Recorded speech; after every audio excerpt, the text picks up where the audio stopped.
How's everyone doing? It's Monday, August 3rd. Want to share an update about what Congress is doing or not doing about the stimulus check.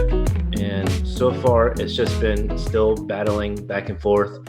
Both sides say they want to get a deal done, but the outlook looks like nothing will be done this week. And that affects every one of us. Number one, because unemployment insurance. Number one, because of unemployment benefits. One side is looking for $600 a week. Meanwhile, the Republicans are only offering $200 a week. There's a lot more to the proposals.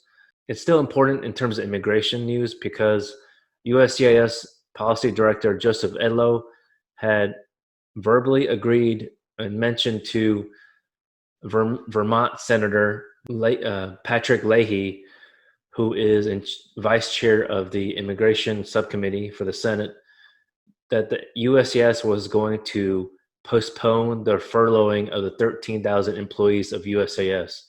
That's not all the employees, but it's a significant portion.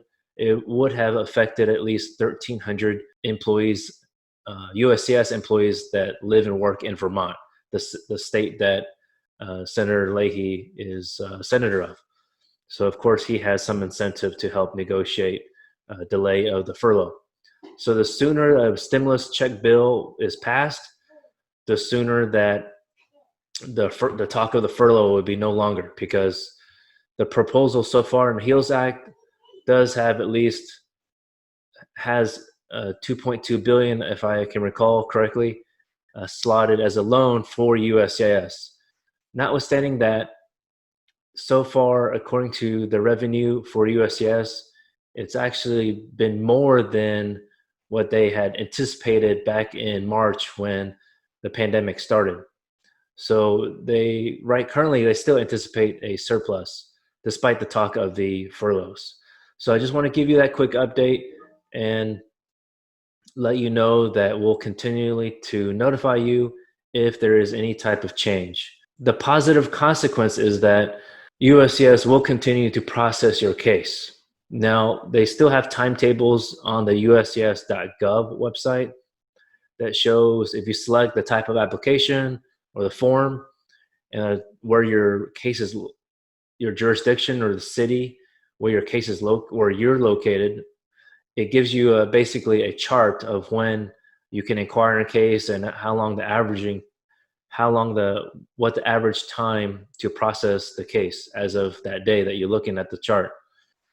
So for example, in Dallas and Houston, for a 485 adjustment of status case, it's taking between 8 to 9 months as the minimum, up to about 30 months.